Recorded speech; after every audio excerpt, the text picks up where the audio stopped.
kita tengok kepada backtest tadi. Sebab backtest tadi ada yang tanya apa important point yang kita nak ambil. Okey, saya dah sediakan satu spreadsheet untuk apa point yang penting yang kita perlu record. Okay, yang tu nanti saya akan tunjuk dan format tu kita akan bagi sekali. Kita semestinya kita nak follow 100%, tapi itu antara important point yang saya nampak. Jadi kalau ada nampak yang lain yang lebih penting ataupun perlu buat penambahan, just buat saja, tak ada masalah itu. Okay.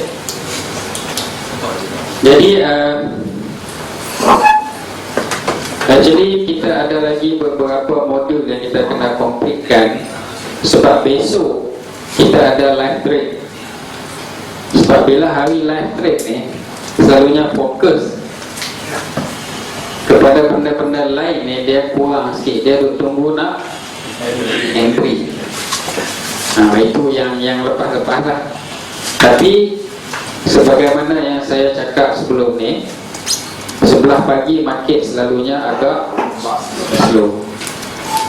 So kita masih ada masa untuk kita nak continue kita punya sesi. Sebab insyaAllah kalau sempat, besok saya nak tunjuk detail cara nak buat backtest tu, step by step. Macam mana kita nak marking, macam mana kita nak set kita punya TP, macam mana kita nak set kita punya stop loss. Sebab apa? Kita dah buat tadi trading plan kan. Sekarang macam mana kita nak buat execution daripada backtest dan juga yang lain-lain tadi. Sebab modul ni kita buat berdasarkan kepada satu sistem ataupun satu trading plan tadi. Tak semestinya kita nak kena follow semua. Apa yang saya tunjuk tu sebenarnya berdasarkan kepada satu contoh. Tapi tak semestinya kita nak kena ikut 100%. Sebab personality kita mungkin tak sama. Cuma saya tunjuk, bila kita dah ada macam ni punya trading plan, inilah step by step yang kita nak kena follow. Tapi bila trading plan tadi berubah, okey, cara kita nak marking pun akan berubah. Dia takkan sama. Jangan lagi balik lagi. Jadi plan buat slightly different, tapi record nak ambil 100% yang ni. Takut saja tak dapat dia punya result. Okay, masing-masing nanti kena faham tujuan kita buat proses tadi ni sebenarnya untuk kita nak faham apa step yang kita perlu buat. Okay.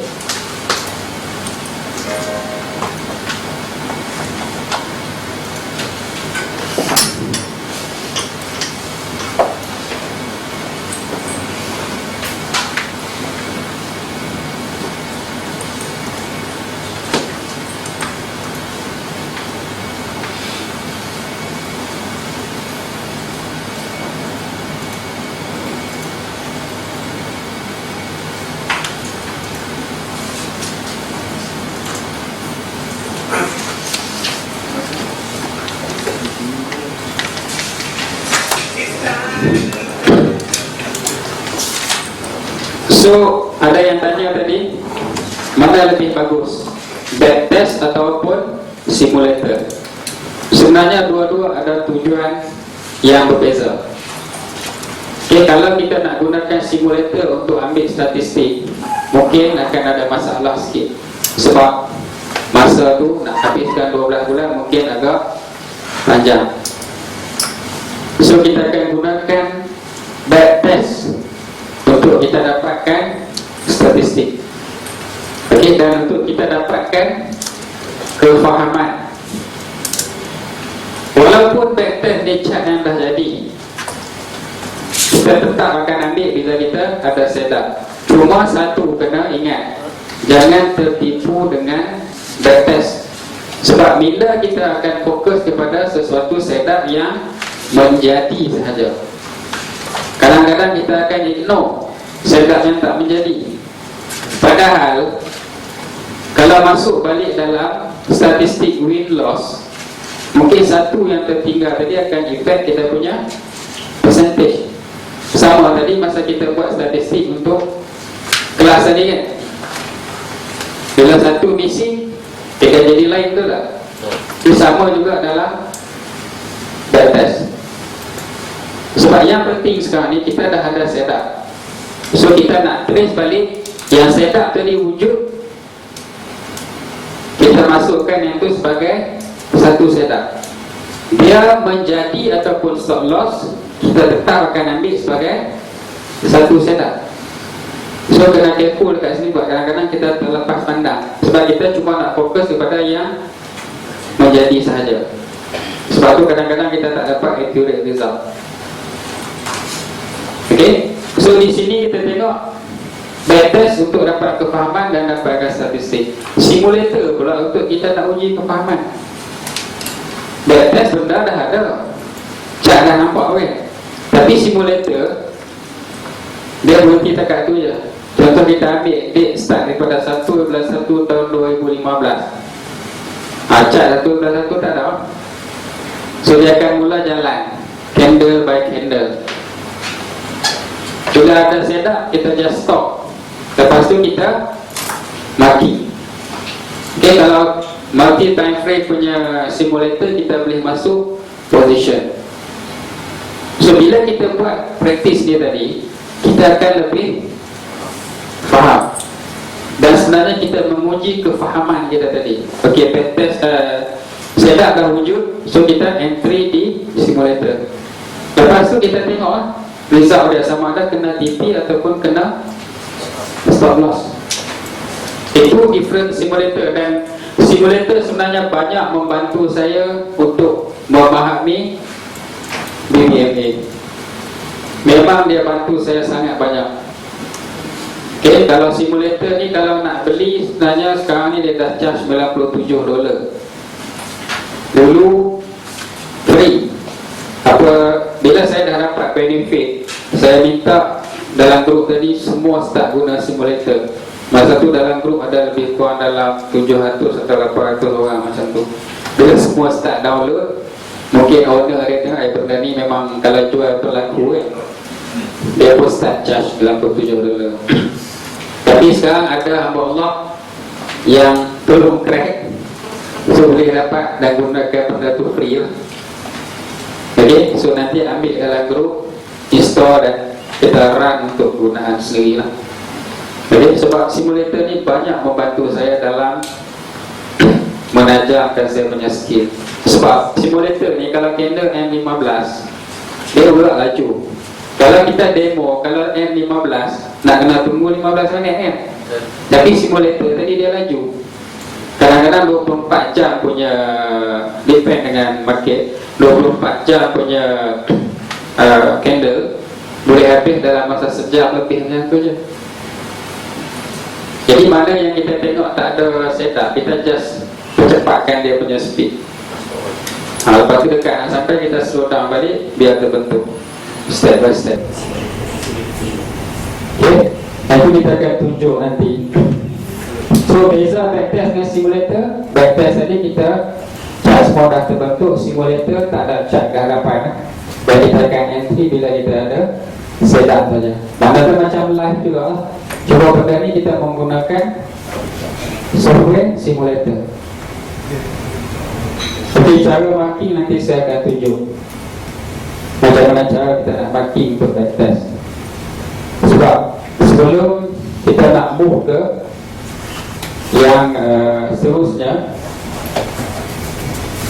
statistik tadi saya dah sentuh sikit kan. Kita dah tunjuk tadi. Sebab statistik tadi, contoh yang ni lah yang kita dah buat dekat workshop tadi. Forecast dan planning ni, yang tadi pun kita dah calculate. Kita dah buat forecast dan juga planning untuk trade. Ada yang tak faham tak di sini?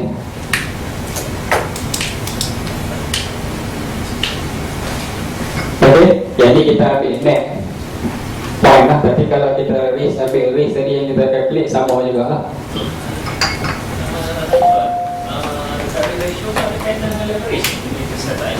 Risk ratio tak ada kaitan dengan leverage.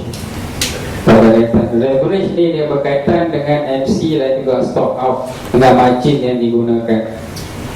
Sebab dia ada calculation dia, dan memang nak kata complicated tu taklah. Ada formula dia, tapi saya rasa tak perlulah untuk tahu lagi buat masa sekarang ni. Tapi kalau nak ambil tahu, tak ada masalah. Dalam group from trader to trader pun saya letak semua formula mendalami tentang calculation. Tapi leverage ni, kelebihan dan kekurangan dia, bagi orang yang ada masalah nak letak stop loss, dia ambil leverage yang rendah, dia cepatlah sikit stop out, tapi balance dia akan ada banyak. Bila leverage rendah, balance akan ada banyak. Tapi bila leverage tinggi, sekali stop out, balance tinggal sen-sen, memang dah tak boleh trade. Sebab tu kalau kita tengok fund yang besar, dia tak akan ambil leverage yang tinggi, dia akan ambil leverage yang rendah. Bagi kaki-kaki layer, kalau ada masalah nak disiplin, contohlah dia layer selagi boleh, sepatutnya dia tak layer, tapi dia tak boleh nak atasi masalah tu, dia ambil leverage yang rendah. Sebab dia dah tak boleh nak layer lagi dah sampai limit. Itu kelebihan sistem yang kita boleh guna untuk our advantage. Tapi orang yang full margin, dia akan ambil leverage yang tinggi. Apa full margin, nak hantam kau-kau, lot gajah duduk, gajah baring, semua tu jangan fikir lagi. Sebab apa yang kita nak cari sekarang ni adalah konsistensi dulu. Bila dah dapat kaedah, bila kita dah konsisten, ambillah sikit duit untuk guna untuk account yang high risk. Instead kita ambil 2% risiko, mungkin kita ambil 5%. Tapi capital tadi pun sikit, dan daripada duit untuk masa dia akan sampai. Masa tu tak ada masalah, mungkin boleh buat sehari dalam 20-30%. Tapi mungkin daripada capital dalam 40-50 dolar sebagai contoh. Sebab kita tahu high risk, jadi kenapa kita nak risikokan jumlah yang banyak kan? Tapi nak buat high risk pun kena ada skill dulu. Yang jadi masalah hari ini, baru belajar teknik terus nak ambil risiko yang tinggi. Sepatutnya dia konsisten dulu, ambil duit untuk baru buat high risk. Saya boleh buat sehari 30%, tak ada masalah. Tapi modal 10 dolar, 3 dolar, 30%, boleh buat kan? Tak ada masalah. Sebab tu, kalau nak buat high risk boleh, bila kita dah ada skill. Dan lagi satu, orang salah guna terms high risk dengan account kata tangan. Siapa di sini yang buat account kata tangan? Ada tak? Okey. Bila kata tangan selama entry macam mana? Suka-suka. Actually, kita human the way we do anything is the way we do everything. Kalau kita start satu habit, dia akan bawa benda tu, kalau kita tak kontrol, akan membahayakan diri kita.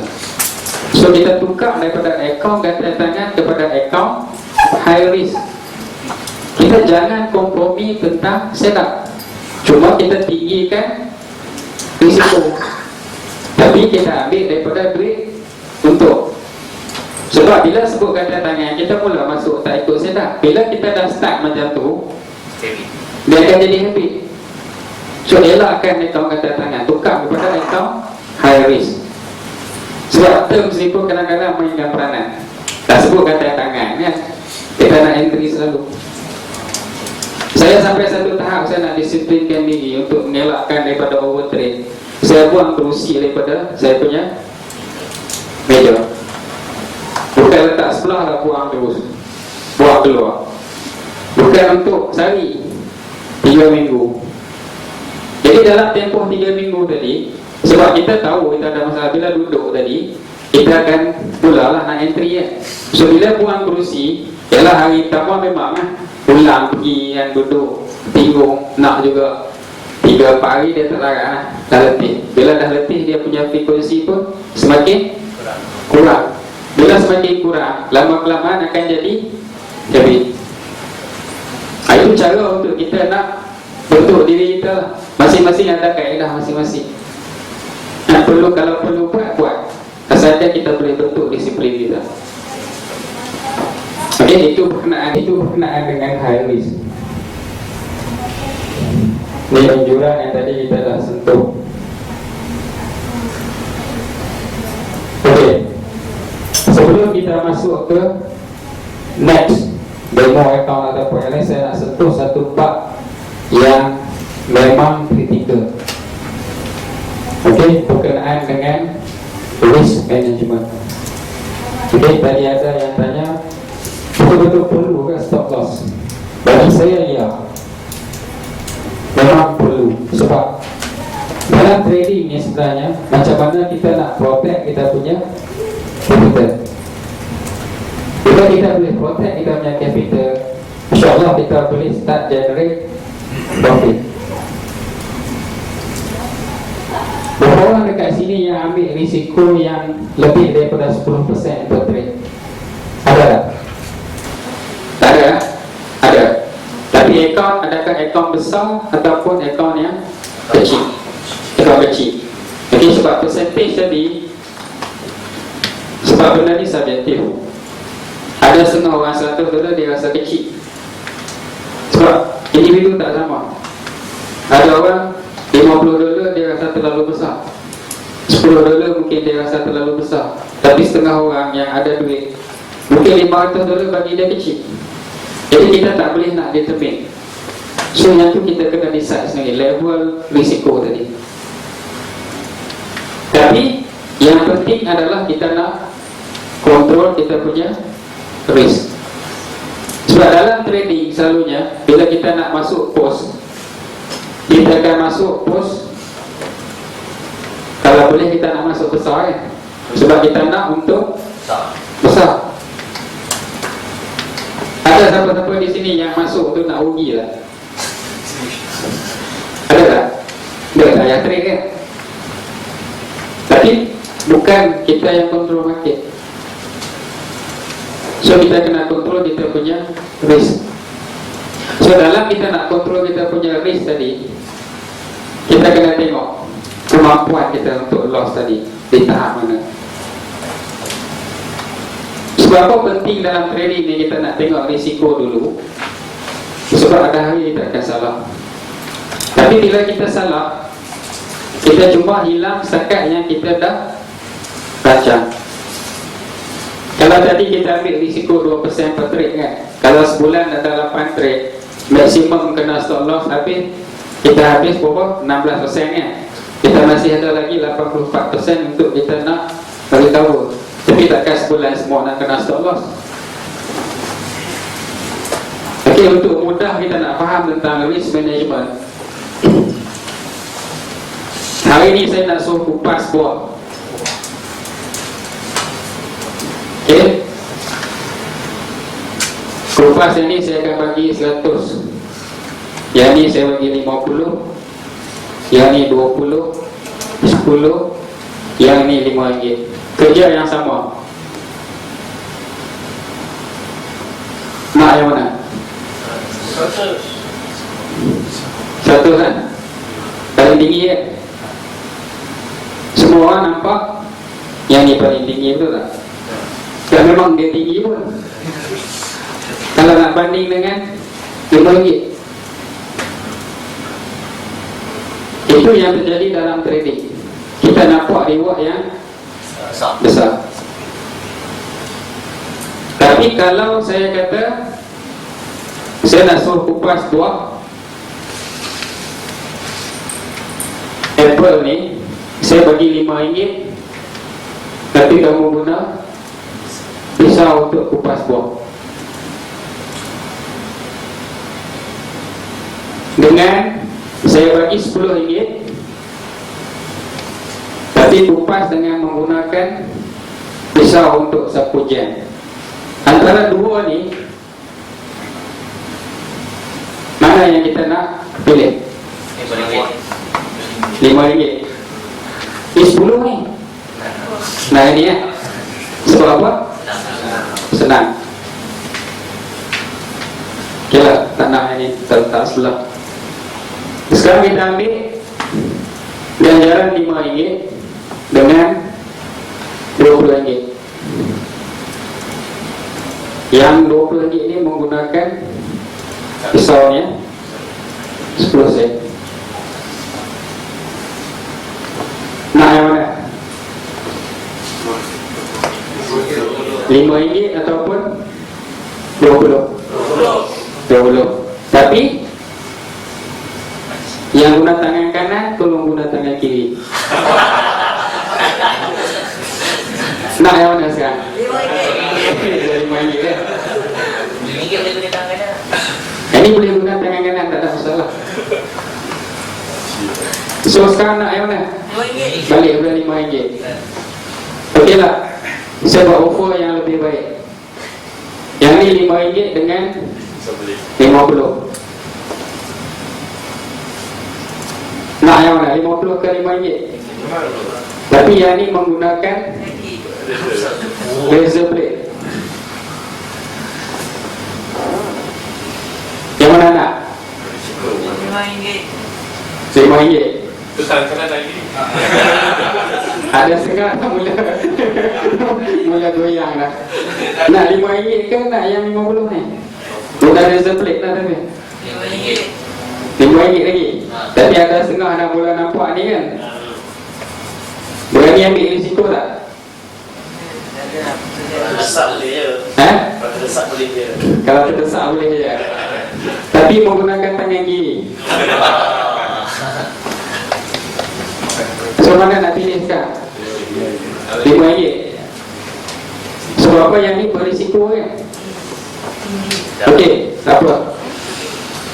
Kita offer juga 100 dengan RM5 tadi. 95 ni beza. Kalau dari segi percentage 95% different. Menggunakan razor blade juga.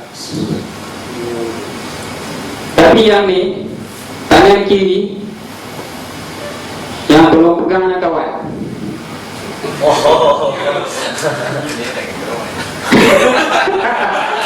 Ada yang nak makan kawan.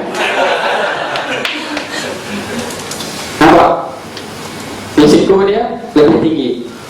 So nak yang mana? RM5. Sebab lebih selamat, proper tools, konsisten. dan yang penting bila kita ada proper tools, Probability tinggi. kita boleh buat berulang-ulang. Walaupun RM5. Sebab kalau boleh potong yang ni, nak dapat reward yang sama kena potong berapa banyak? 20 kan? Tapi bila kita boleh buat secara konsisten berulang-ulang, boleh dapat tak banyak ni? Kalau nak banding tadi dengan menggunakan kaedah yang berisiko tadi.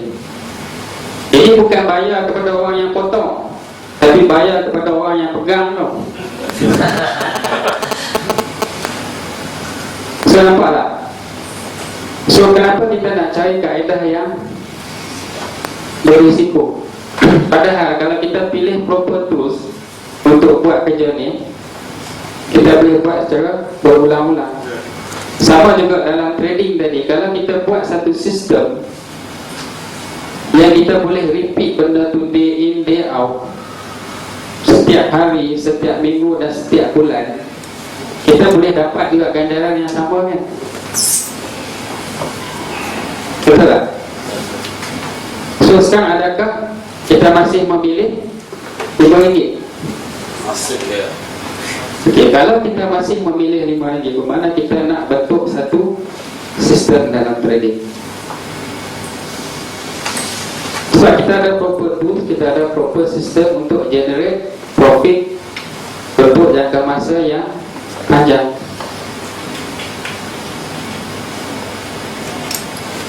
So bila kita trade, kita tak nampak kita tak nampak risiko. Yang kita nampak adalah reward.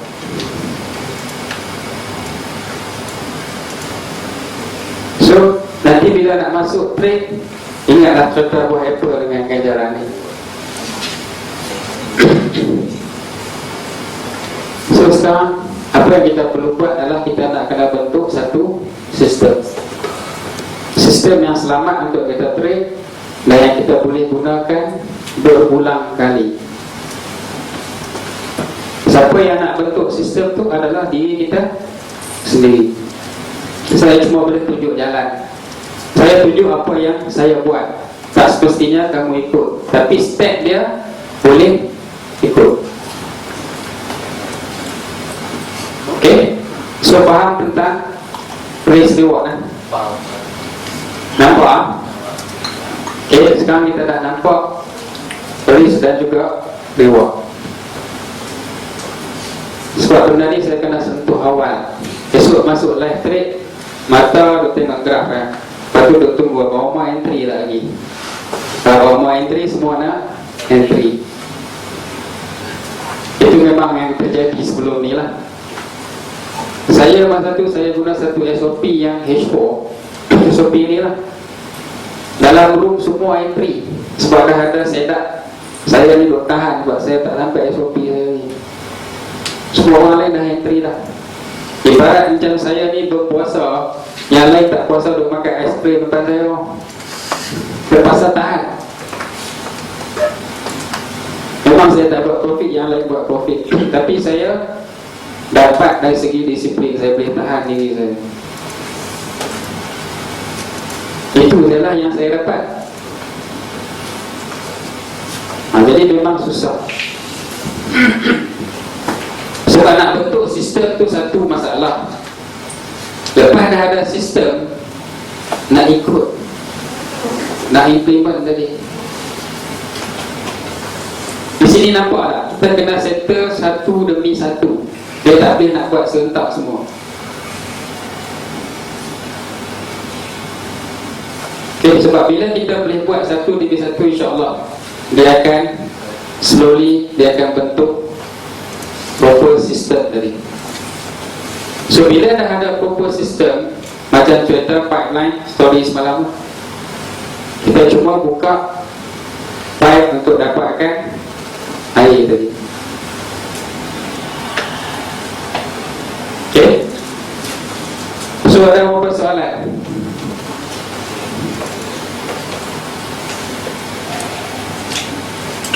Ada soalan tak yang sebelum ni?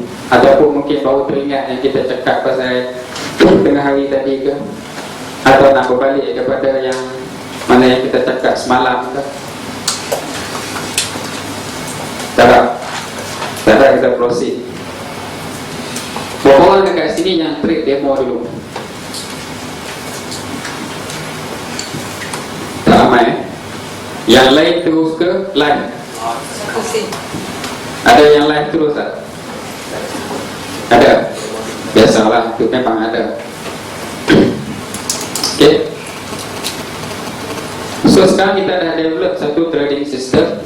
Kita dah cuba ambil statistik. So kita nak proceed dengan demo. Contohnya lah. So kelebihan simulator tadi, dia mempercepatkan proses kefahaman. Jangka masa latihan tidak dapat disingkatkan. Sebab zaman saya trade 2006 dulu memang tak ada simulator. Memang tak ada semua tools ni. Simulator ni ada dalam 2 atau 3 tahun kebelakangan ni lah. Okay, nanti kita akan letak dalam grup untuk install simulator. Jadi boleh cuba install dan run daripada situ. Sebab ini memang really cut short kita punya training time. Demo pula kekurangan dia, proses dia tu agak lambat lah. Sebab dalam 15 minit dia akan bergerak, ambil masa 15 minit. Jadi nak habis sehari lah. tak ramai yang nak berdemo. Okay. Tapi kalau nak live tak ada masalah. Bubuh $10, trade 1 sen. Boleh lah. Bawa ada trade kan. Setengah kata trade demo tak ada trade tak apa. Depo $10, trade 1 sen. Ambil feel dulu. Bukan tak bagi, tak ada masalah. Tapi gunakan amount yang kita sanggup loss. Sebab kita trading.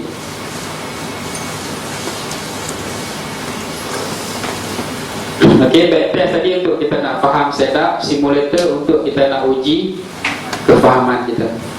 Bila kita dah faham, kita berdemo. Ataupun kalau nak live trade dengan amount yang kecil dan lot yang kecil.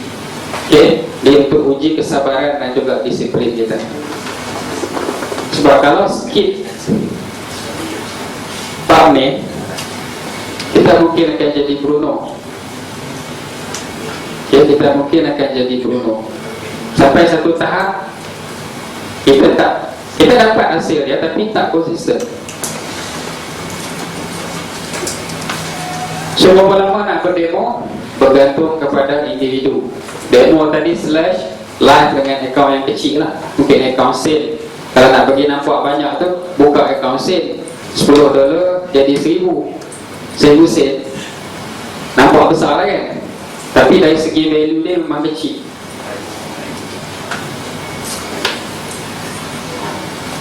Tempoh berdemo bergantung kepada individu. 3 hingga 6 bulan ni kira lama lah. Jadi kalau dah faham, mungkin ambil masa seminggu atau 2 minggu. Ini saya biar yang decide berapa lama nak berdemo ataupun live trade dengan amount yang kecil tadi. Okey, dalam tempoh tadi tu pastikan kita punya entry hanya yang ada setup saja.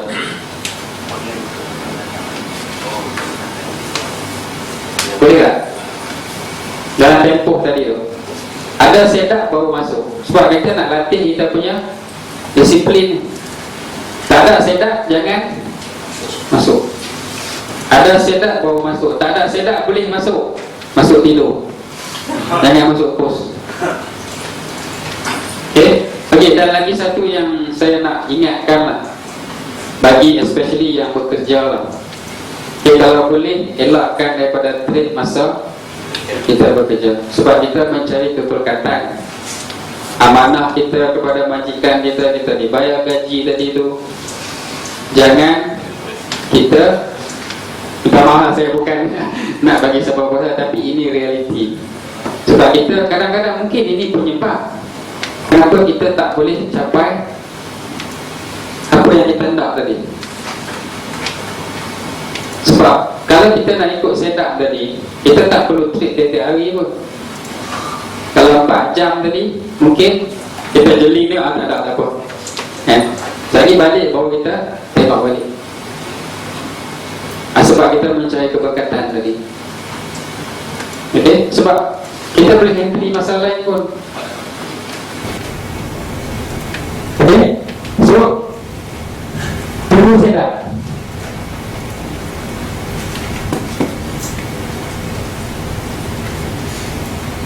Kalau tak ada setup jangan entry.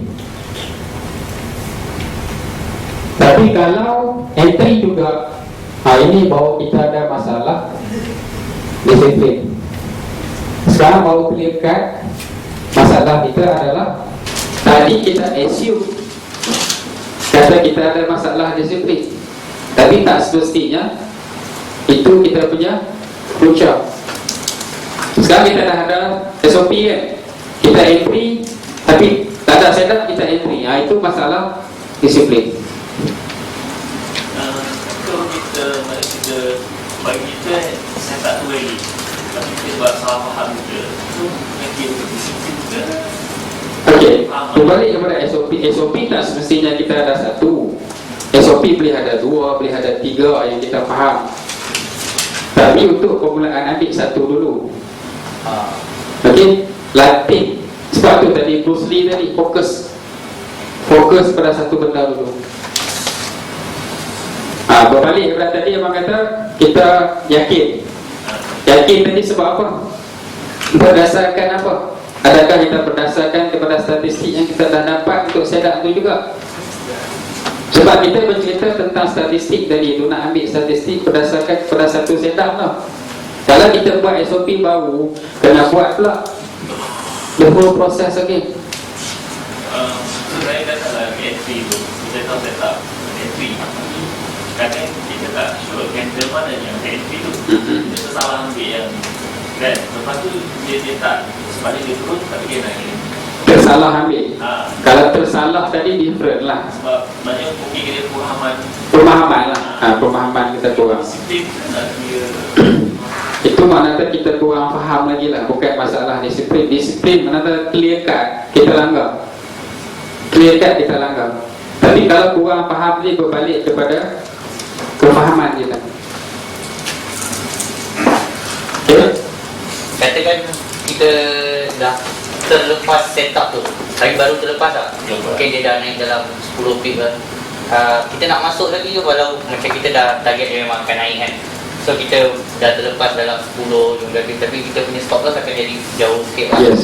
So kita boleh tak kalau kita masuk kita kecilkan kita punya Boleh, tak ada masalah. As long kita punya stop loss tadi, tapi stop loss kita makin besar, kita makin kecil kan? ya. Tak ada masalah. Dia boleh masuk sebab setup tadi memang valid. Cuma terlepas atau terlambat lah. Terlambat. So tak ada masalah, you boleh masuk. Cuma sekarang ni nak ambil risk, stop loss tadi jadi besar, mana tak reward pun semakin besar, betul tak? So kena tengok balik lah, boleh sampai ke tak boleh sampai.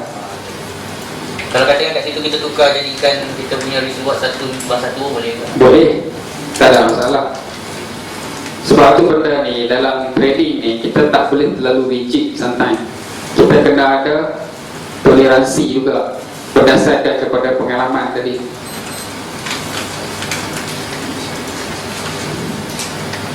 Okay, kalau kita ada setup tapi kita tak masuk, itu masalah takut dan tak yakin. Yang ni macam mana nak buat?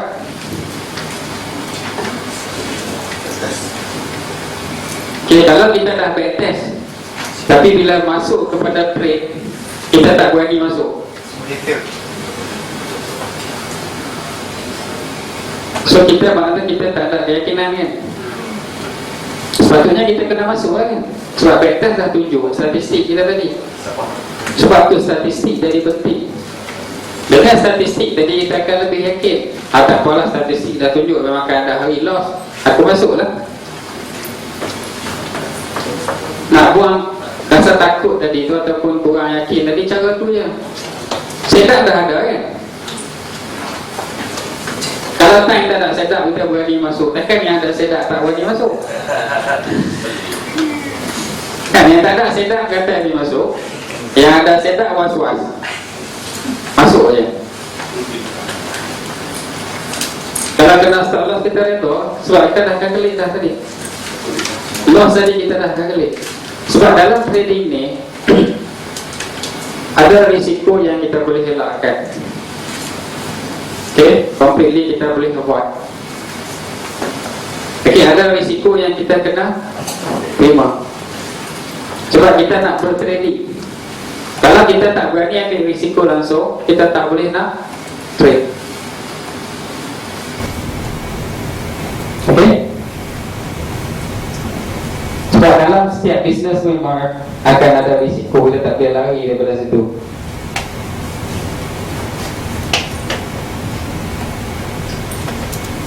Okey, berbalik kepada bila decision kita patut mula real account. Daripada demo nak ke real kan, ataupun daripada tadi real yang kecil tadi ke real yang lebih besar. So decision tu kita sendiri boleh buat berdasarkan kepada keputusan di account demo ataupun live yang kecil tadi. Adakah equity kita meningkat bagaimana perancangan? Kalau ya, kita boleh mulakan. Benda ni kalau tanya saya pun saya tak boleh decide. Kita sendiri yang decide berdasarkan kepada result daripada account tadi. Kita akan lebih faham apa yang kita buat.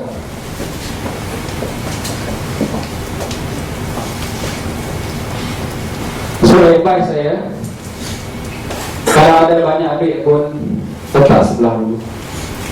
Kalau dah ada account yang memang dah funded, dah ada dalam tu capital pun letak sebelah dulu. Itu apa yang saya buat untuk 3 bulan masa saya kenal Bill. Bukan tak bagi trade, boleh trade bila sampai masanya. Trade lah dulu account yang kecil-kecil tu. Sebab kita nak dapatkan apa lah untuk training. Kita nak dapatkan konsistensi, kita nak dapat skill. Okey, mulakan real trading dengan modal yang kecil, dan bila ada peningkatan bulan pertama dan bulan berikutnya, baru kita naikkan lot size berdasarkan tadi compounding punya calculation kan. Kes saja saya akan tunjuk dalam Excel. Okey, kalau kita buat tadi lepas 6 bulan lah, katakan setiap bulan kita compound lot yang baru kan. Sebab compounding ni pun jangan compound next entry. Kebanyakan skill tak ada, dia trade dah untung first entry tadi, second entry terus compound ikut modal yang baru. So itu yang akan jadi masalah. At least maintain untuk sebulan lot yang sama berdasarkan equity yang awal tadi. Bulan kedua baru kita ikut dengan lot yang baru. Tapi katakan lepas 6 bulan ataupun lepas 3 bulan lah, for example, tiap-tiap bulan memang kita boleh konsisten. Bulan yang keempat tak ada masalah, mungkin boleh buat 2 minggu sekali. Lepas 2 minggu kita konsisten, kita minggu ketiga tadi kita ikut equity yang baru, tak perlu tunggu habis sebulan. Sebab kita dah semakin confidence, semakin mahir. Jadi makna kata sebulan akan ada 2 kali compounding lah. Selepas tu kalau konsisten, berbalik ke bulan mingguan, seminggu sekali kita compound.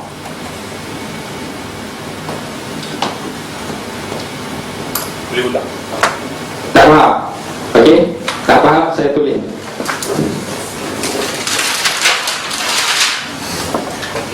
Okey, katakan ini bulan pertama, kita ada dalam sebulan kita ada berapa minggu? 4 minggu kan? Okey, ini bulan yang kedua, kita ada 4 minggu juga. Okey, di sini kata modal kita 100. Lot size kita tadi kita nak risk contoh 2%. So 2% ni all the way lah, berdasarkan kepada 100. Katakan lepas end of the month kita untung $20. So di sini akan jadi 120. So kita risk 2% daripada 120 juga. So sama juga all the way, kita berdasarkan kepada 120. Katalah kita buat benda ni selama 3 bulan. Masuk bulan keempat kita dah lebih confident. Okey, katakan bulan keempat kita ada lebih kurang katalah $200. 4 minggu juga. Okey, kita risk 2% juga daripada $200. Sampai minggu yang ni, minggu yang pertama, ni minggu yang kedua. Contohnya masuk minggu kedua dah jadi 200,5. So kita minggu ketiga kita akan ambil risiko 2% berdasarkan 200,5. Mana kata daripada sebulan dengan 4 minggu baru kita compound, sekarang kita pendekkan tempoh. Faham kan? Masuk bulan kelima ke enam, kalau kita lebih confident, mungkin kita akan mula compound hari-hari, mingguan.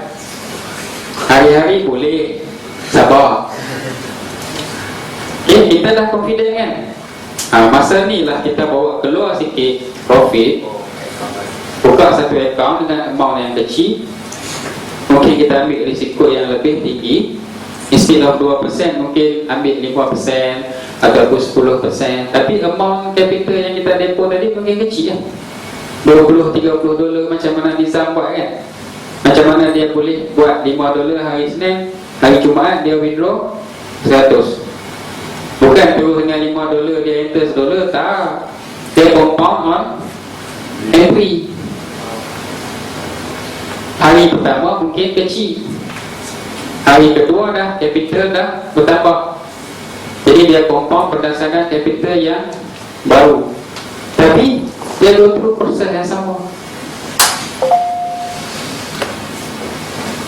Okay, sebab tu compounding ramai yang cuba buat, tapi separuh jalan dia fail. Sebab satu dia buat full margin, lepas tu compounding setiap entry 100, katakan dia dapat 1:2 kan, dia risikokan 100 keseluruhan modal, dia dapat 200. Bila 200 dia dapat jadi 400, 400 dapat lagi jadi 800. Yang keempat tiba-tiba habis semua. Jadi tertib saja lah.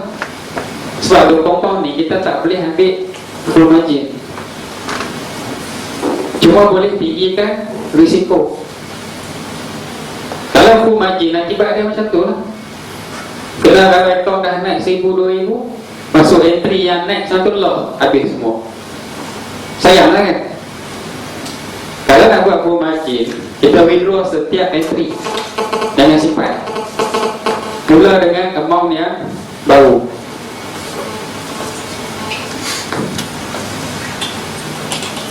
Sebab apa kita bermula dengan kecil? Semalam saya dah mention kan, bila kita duduk dalam trading ni, orang yang baru kenal forex ni, kalau dia ada banyak duit, banyak dia akan habis.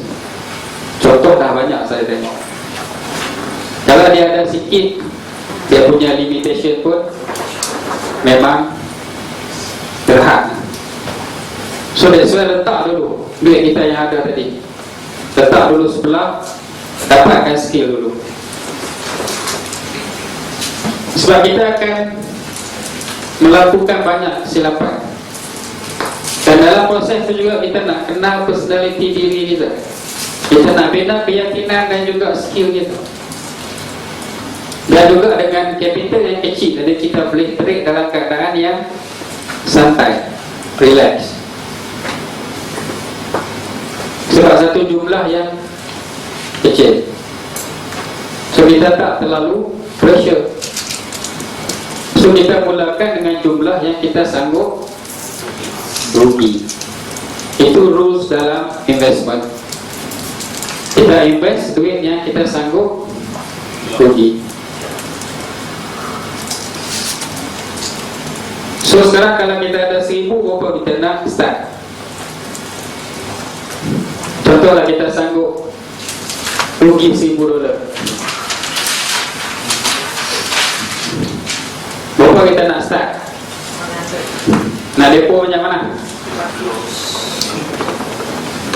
50.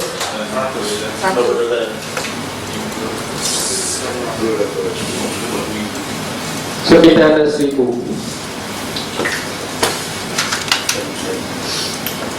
Depo 10% cukup. Okay. So bersamaan dengan kita ada baki lagi,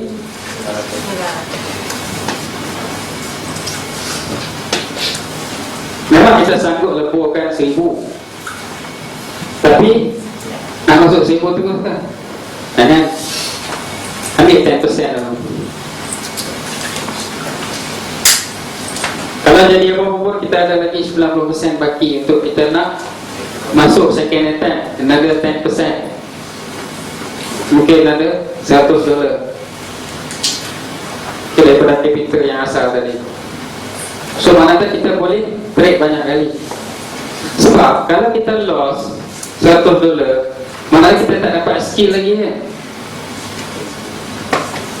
Kita masuk lagi $100 pun loss lagi, ketiga pun loss lagi, yang keempat baru start dulu, manakah kita dah mula gain confidence. Sebab proses ni ambil masa yang panjang untuk kita nak buat. Bukan boleh dapat overnight. Walaupun hari ni kita keluar kelas yang 3 hari 2 malam ni, belum tentu kita boleh perform well. Kita kena ikut step dulu.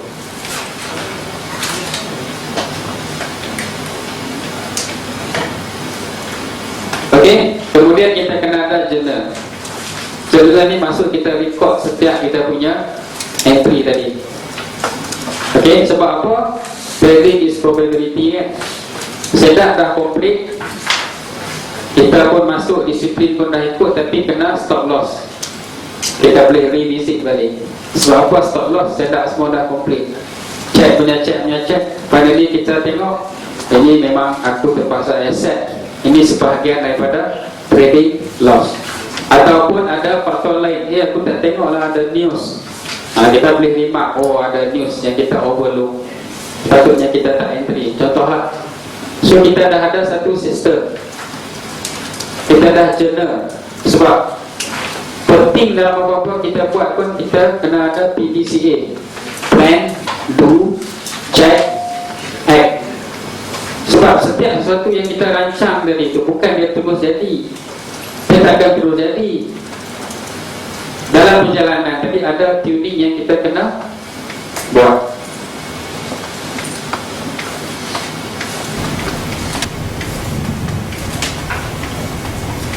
So dengan PDCA ni lah, kita boleh identify balik.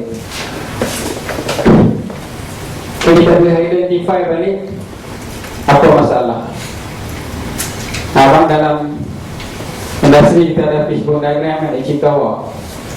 Sama juga kita apply balik. Kalau masalah loss dalam trading ni, kita branch out apa tiap-tiap elemen yang ada dalam trading tadi. Adakah kerana faktor kita tak jaga risiko, ataupun ataupun teknik tadi tak sesuai, ataupun kita tak ada trading plan, atau kita ada masalah disiplin, atau masalah emosi. Kita kena cari punca dia tadi. Sebab kalau tak jumpa punca, kita tak boleh bagi solution. Sebab selalunya lah, bila masalah emosi ni selalu berkait rapat ni dengan lot size. Betul tak? Bila trade lot size katalah 10 sen, boleh relax kan? Kalau $1 tu mungkin agak 20, kalau $10 lagi lah. Senamanya tu. Ada seorang kawan dalam 2 bulan lepas, dia nak belajar trade. Ini memang newbie. Saya kata nak belajar tak ada masalah. Tapi lepas tu bila dia cerita, dia sebenarnya ada masalah jantung dulu. Oh, saya kata jangan. Kalau ada masalah jantung tak sah. Dia kata dia dapat, boleh kata second chance lah. Sebab dulu dia pernah kena heart attack. Dia Allah Ta'ala panjangkan umur dia. Ini second chance. Saya kata kalau ada tu jangan cari besar. Sebab benda ni memang efek. Jadi buat apa kita nak gagap? Tak payahlah buat kerja lain lah. Dia dah ada kerja sebenarnya kan, buat kerja dia. Benda bidang ni tak berapa sesuai. Yalah, siapa yang smoking dekat sini masa trade, kalau protein jadi macam mana? Sabun putih kan. So kita kena identify kita punya masalah. Ini yang penting tadi. Kita nak sesuaikan dengan method ini. Adakah kita nak ambil 20 pip sehari, 5 trade seminggu, selama 4 minggu kita akan dapat 400 pip? Ataupun kita nak ambil 50 sekali trade, seminggu 2 kali, kita dapat 400 pip yang sama? Ataupun kita nak ambil 100 pip per trade, seminggu sekali, 4 minggu kita dapat 400 pip yang sama? Nanti berbalik kepada style trading tadi, berbalik kepada risk reward tadi. First kita kena ambil satu ketetapan dulu. Trading plan kita tadi cakap macam mana. Sebab kalau kita campur, takut kita confuse. Yang ni kena decide.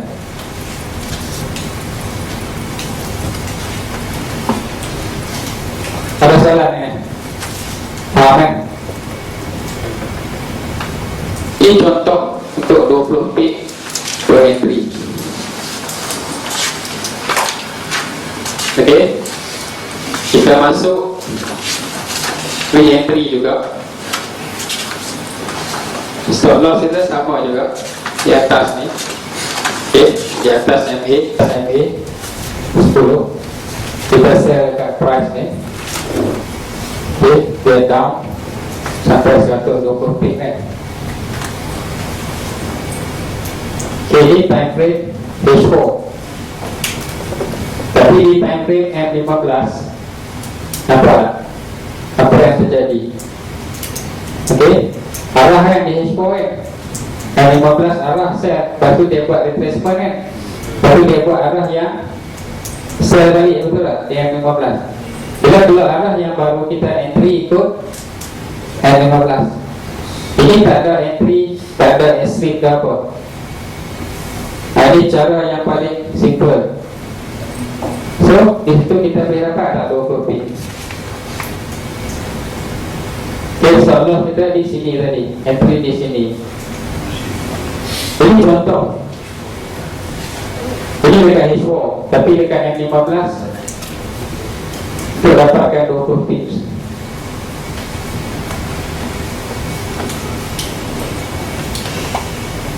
Per entry.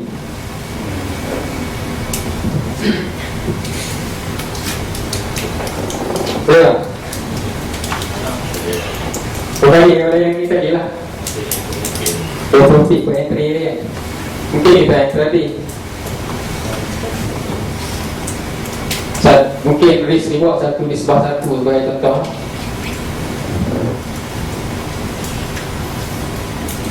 Ini contoh 50 pip. Ekstrim yang lawan trend. Okey, 5 pip. Ini ekstrim yang ikut trend. So lebih kurang dalam 50 pip, contoh dalam 15 pip. So ini contoh sebab kita dah decide dari trading plan kan. Ini saya cuba tunjuk contoh. Sebab BBNA ni selalunya, sebenarnya lah, BBNA saya namakan dia bila-bila masa ada entry tu kan. Sebenarnya memang macam tu. Kalau kita tengok pun, kalau kita terlepas satu pair, tengok pair yang lain. Contoh kalau kita ni bekerja shift, kita bekerja sebelah petang, pagi kita free, boleh trade ke tak boleh? Tengoklah pairnya Australia dan juga New Zealand. Tiga-tiga ni berjalan, tapi taklah serancak waktu Europe dan juga US Open. Kalau kita terlepas satu setup di satu, mungkin ada setup di currency yang berlainan. Kalau dah terlepas pas, ibu kalau tertunggu pas, tiba-tiba terlepas, nak kerja apa tu? Ya, tunggulah next pas. Betul tak? Kita ada berapa pair dalam MT4? Banyak kan? Lepas satu ada satu yang lain. Setup BBNA ni boleh kata agak similar, cuma dari beza dari segi pergerakan saja.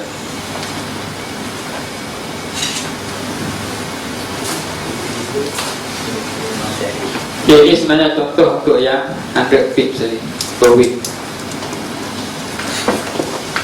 Okay, dia bergerak lebih kurang dalam 140 pips.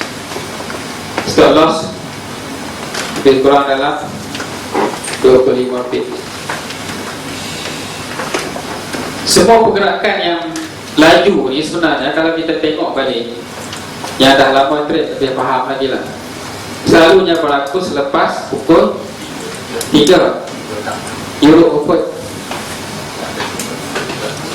So kalau kita nak guna time kita lebih efektif,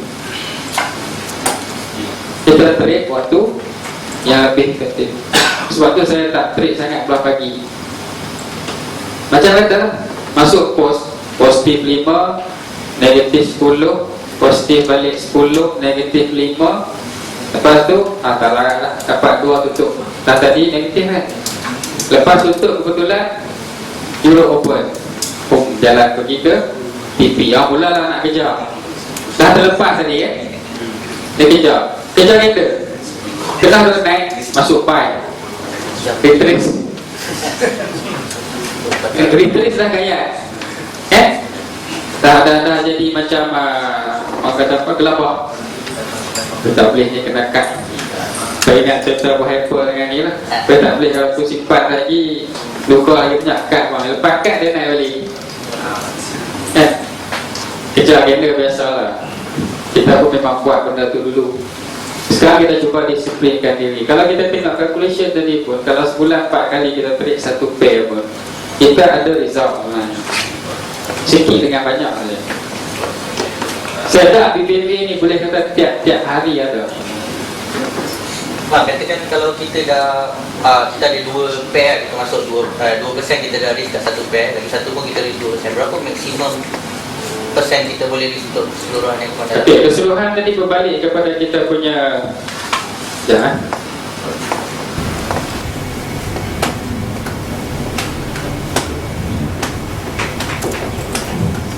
Sorry, projection tadi di atas.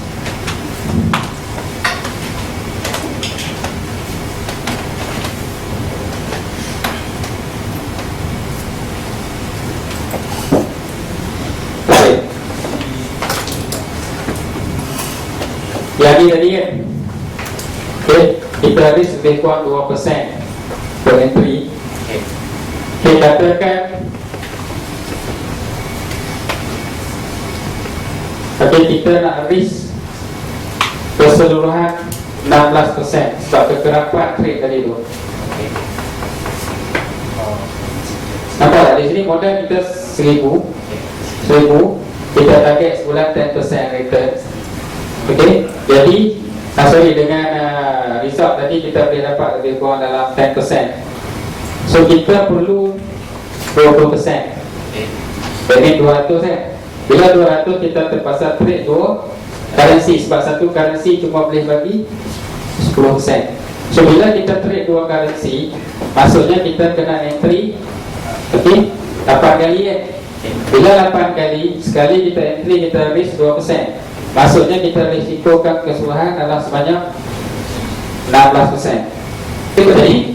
Sebab akan ada ketika satu masa ada 2 currency, 2 atau 3 currency. Okey, as long kalau kita punya risiko masih lagi di bawah 16% secara keseluruhan, kita boleh entry ambil 2%, tak ada masalah. Tapi kalau kata kita rasa tak confident, tiba 1%. Jadi total untuk hari itu 2%. Tapi return pun kecil juga. Okay, sebab saya ada ketika 4 atau 5 pair serentak. Bila 4 atau 5 pair serentak, biasa saya ambil 1 pair. Tapi apa jadi, pair yang saya entry tadi tak jalan. Yang tak entry kau punya jalan. Bila tengok di situ balik, tak boleh jadi ni. So the next day apa saya buat, saya divide risk tadi. Kalau saya ambil risk 2%, katalah ada 4 pair hari itu, that means saya ambil 0.5 setiap satu. So 1 pair tak jalan, 3 jalan. So kita dapat daripada situ. Sebab kita tak boleh nak predict tau. Sebab biasa jadi pair kita pilih tak jalan. So bila pair kita pilih tak jalan, pair lain jalan. Okey, yang ni kita dapat untung sikit, kita tutup. The next day kita pun masuk pair yang jalan. Okey, kita tinggal yang tak jalan semalam tu. Yang tak jalan. The next day yang tak jalan tu jalan, yang jalan tak jalan dah. Sebab benda ni memang terjadi. So kalau kata kita nak leveragekan everything, bahagikan kita punya risk tadi kepada beberapa pair yang kita nak entry. Okay.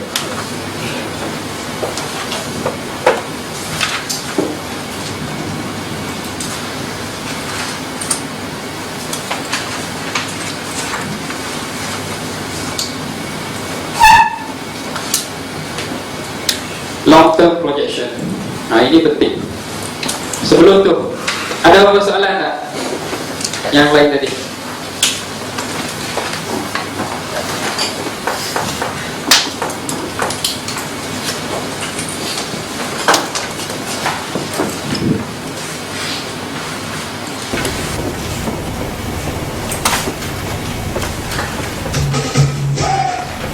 Okey, ini file untuk risk management.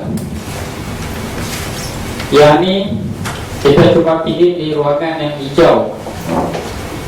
So yang ni saya akan bagi juga. Even kalau yang masuk dalam trader pun ada, tapi dalam group nanti specifically pun kita akan masuk juga file ni. Contoh modal $100, kita $1.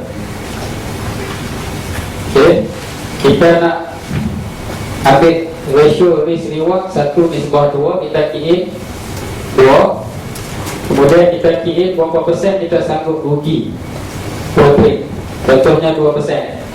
So bila kita kira ketiga-tiga input ni, kita cuma perlu kira berapa pips. Contoh tadi kita ukur daripada entry ke stop loss cuma 25 pips. So terus kita akan dapat lot size. Nampak tak?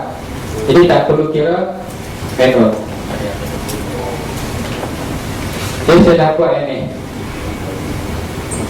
Faham tak calculation tadi yang manual kan? Ini cuma nak bermudah saja. Sebab tadi kalau tak faham, naik sini lagi tak faham. Okay, so kita kira even kalau kita ambil risk yang lebih besar, contohnya 4%. Okay, sebab reward kita adalah 2. So bila kita risk 4%, kita akan dapat automatik dia akan ubah ke 8. So di sini pun sama juga. Sebab kita risk 4% tadi bersamaan dengan $4. Okay, automatik dia akan calculate reward berapa persen. Okay, lot size pun akan berubah. Faham tak ini? Ni risk reward calculation, risk management. Nah, ini saya akan bagi nanti. Okay, ini yang comparison risk reward tadi yang saya tunjuk dekat slide tadi. Okay, comparison risk reward 1:1, 1:2, 1:3, 1:4. Okay, calculation pun ada dalam ni. Yang ni perbandingan antara compounding dan non compounding tadi. Saya cuma perlu key in dia punya input saja. Okay. Yang ni pula withdraw versus tak withdraw.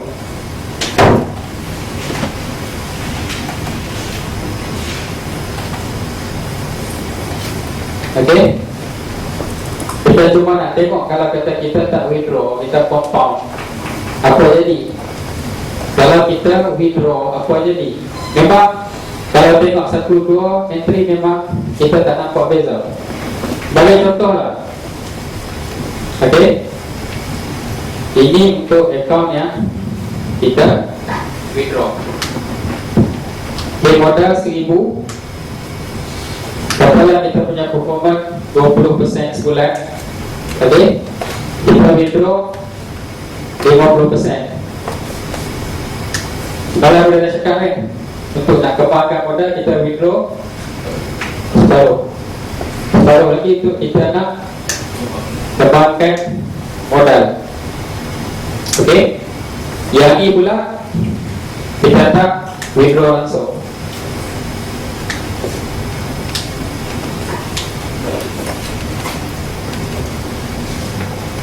Okay.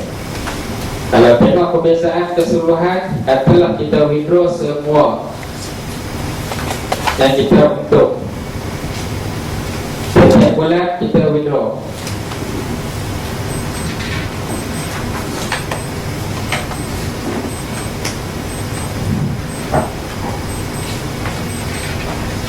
Nampak? Baru kita letakkan 1,000 yang sama. Tapi kalau kita tak withdraw, nampak tak different kan? Lepas 20% 24 bulan jadi berapa ribu? 60,000 lebih kan?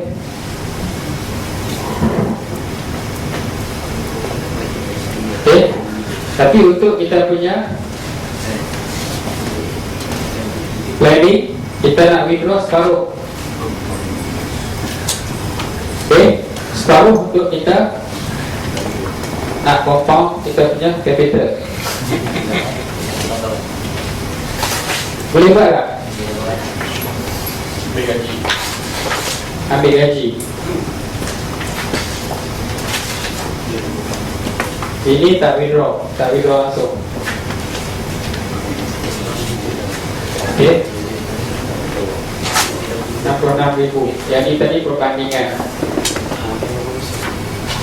Ini saya akan bagi dan insyaAllah bila ada masa kita akan go through detail.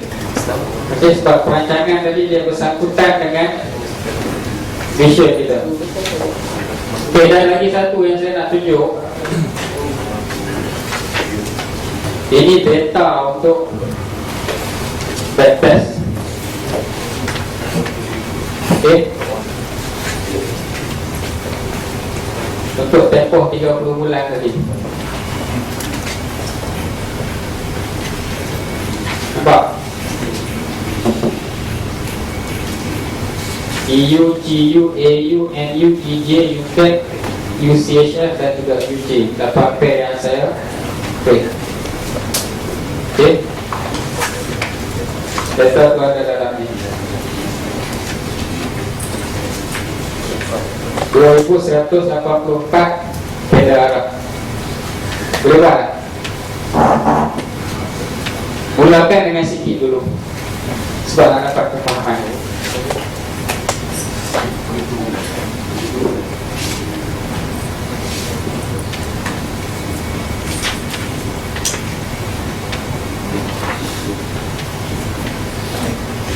Okay. Sekarang kita nak tengok modal 100. Yang ni yang kita nak bagi 6,645. Okay, modal 100. Tadi kita cakap modal 1,000 kan? Itu next step lah. Selepas kita keluar ni, ingat tadi sama ada kita demo ataupun kita trade dengan real tapi mau yang kecil kan. Kalau boleh 100 ataupun ke bawah. Permulaan ni kalau $10 pun tak apa untuk dapat kefahaman. Bila dah dapat kefahaman, mulakan dengan $100. $100 macam mana kita nak kembangkan? Sebab tu kita perlu ada income lain tau. Plan ni memang kena ada income lain daripada sumber gaji ataupun perniagaan kita. Okay, 20% kita dapat $20 kan? Sebulan kedua kita dapat 20% daripada 120. Sebab ini compounding. So at the end of the month kita ada 144 dan kita untung lagi 20%. 20% ni sebenarnya ada loss tau, bukan kata kita ambil yang solid, tak ada loss. Sebab calculation tadi kan kita based on ada yang kena stop loss kan. Okay, kita dah ambil dia tu. So sekarang kita ambil 20% sebagai kita punya base. Sebab apa saya kata 20%? 20% $20 bahagi dengan 20 hari kalau intraday. Satu hari kita kena buat 1% kan? Bersamaan dengan $1. Achievable kan? Betul tak?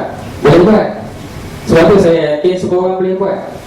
Semua sekarang ni kita nak combine missing link tadi tu. Okay, so di sini kita tengok dengan kaedah yang sama, modal kita semakin berkembang. Bila modal semakin berkembang, lot size kita akan semakin bertambah kan. Awalnya mungkin kita trade cuma 5 sen ataupun 10 sen, bergantung kepada jarak stop loss tadi. Tapi lama kelamaan lot size kita semakin meningkat. Jadi bila kenaikan lot size tadi sedikit demi sedikit. Dari segi emosi kita sebenarnya, kita bina tak kita punya emosi? Sedikit demi sedikit laksa kita meningkat. So kita bina ketahanan emosi kita. So di sini kita tengok, selepas 12 bulan kita ada $743 daripada $100 tadi. Okay, pada at the end of the year kita ada $891.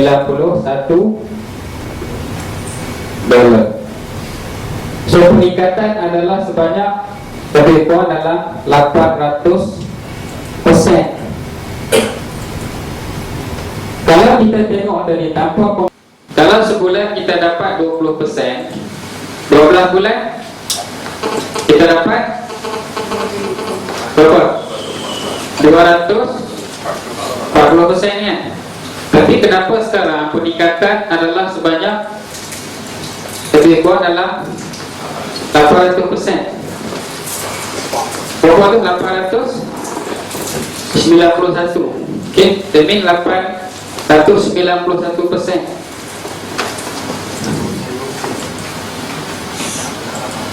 Nampak beza? Sebab kita compounding. Ini power of compounding. Kalau itu logik, ini sajalah sebab sebulan 20%.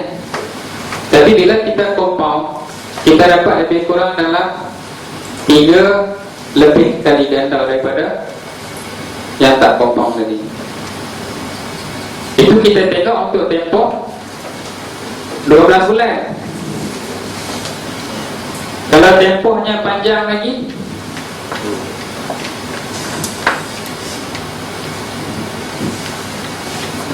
ambil 24 bulan sebagai contoh. Okey, nampak tak? Lepas 24 bulan akaun kita grow ke 7,900. Berapa persen tu?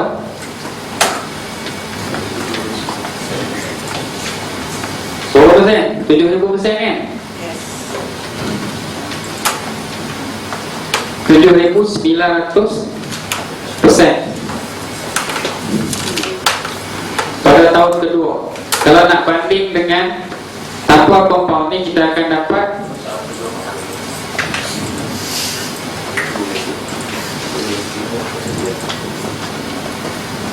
apa tak?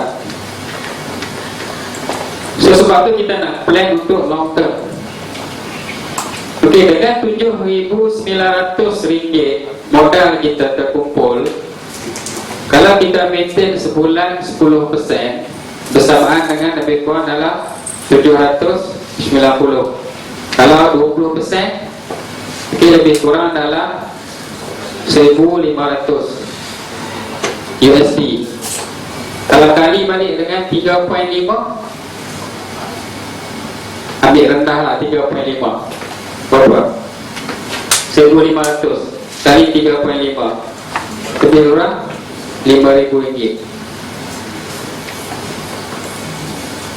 Sebab tu saya kata kita cuma perlu masa. Dalam tempoh yang 2 tahun tadi tu, kita kena ada sumber lain untuk nak support kita punya komitmen.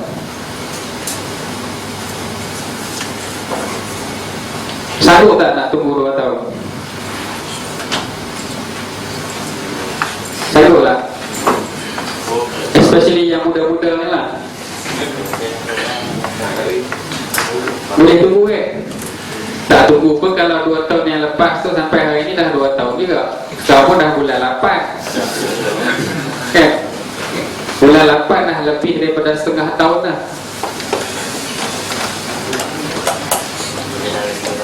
So nampak tak dia punya perancangan? Dengan 100 tau, kalau 1,000 lebih lagi, tambah 1 lagi lah. Kalau 500 kamu boleh PA nanti. Boleh PA dia punya figure. Dia dekat sini, modal berapa nak mula? 500. Masuklah 500. Projection untuk Saya tak ingat berapa lama saya buat. 240 kalau tak silap.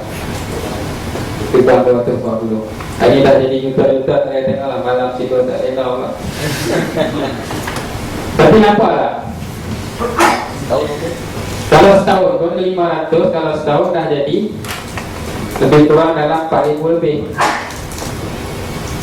Sebab tu saya kata, kita maintain walaupun sikit 10-20%, tapi kalau kita buat ikut step, boleh sampai. Sebab hari ni kita rasa tak cukup dengan 10-20%. Sebab mungkin kita tak nampak. Ada yang nampak tak sebelum ni? Abang memang nampak lah sebab dia dah nampak. Yang lain-lain ada nampak tak? Nampak kan? Tapi nak laksanakan pula. Jadi kalau yang tak nampak hari ni dah nampak. Terus semua sekarang ni kita cuma nak ikut step tu. Okay, sekarang kita dah ada vision. Apa yang kita perlu adalah cara dia. Kita perlu macam mana kita nak laksanakan.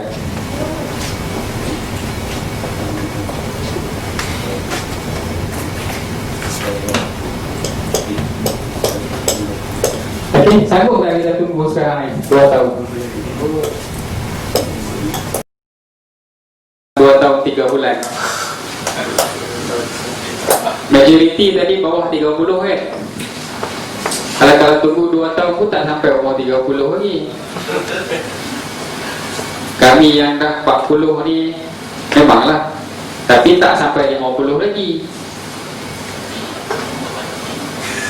Dan sebab saya, masa saya start dulu umur saya 34 tahun, saya plan untuk 10 tahun. Saya punya aim tadi tu, sebelum umur 45 saya nak berhenti. Saya nak buat job full time. Sebab saya nak kebebasan masa.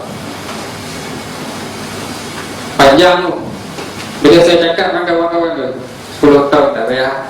Sebab dia orang nak cepat. Tapi masa permulaan dulu 2006 yang start dengan saya 6 orang kawan-kawan saya. Masuk kelas sekali, ada seorang cikgu satu dia Lostar. Kami beli e-book RM250 satu e-book dalam bahasa Malaysia. So tambah 50 dia bagi kelas satu hari. So ajaklah kawan-kawan yang berminat tadi, baru kenal kan, masuk kelas. So lepas tu bila keluar dari kelas, break. Lepas tu ada yang give up, ada yang stop. Yang teruskan 3 orang saja. Okay. Dan hari ni yang 2 orang masih lagi trade sama juga. Okay. Masih lagi dalam bidang yang sama, tapi dia orang buat bisnes lain juga. So di sini apa yang saya cuba cakapkan di sini, faktor masa. Bagilah masa yang cukup pada diri kita. Kalau dah kita buat benda ni 2 tahun, 3 tahun tapi tak ada result, kenapa tak kita buat perubahan? Okay, InsyaAllah malam ni kita akan sambung. Kita akan cuba buat sedikit lagi kupasan. Sebab kalau boleh habis hari ni, Alhamdulillah, besok ni boleh fokus kepada kita punya chat. Okay, dan kita punya back test, InsyaAllah. Okay, terima kasih.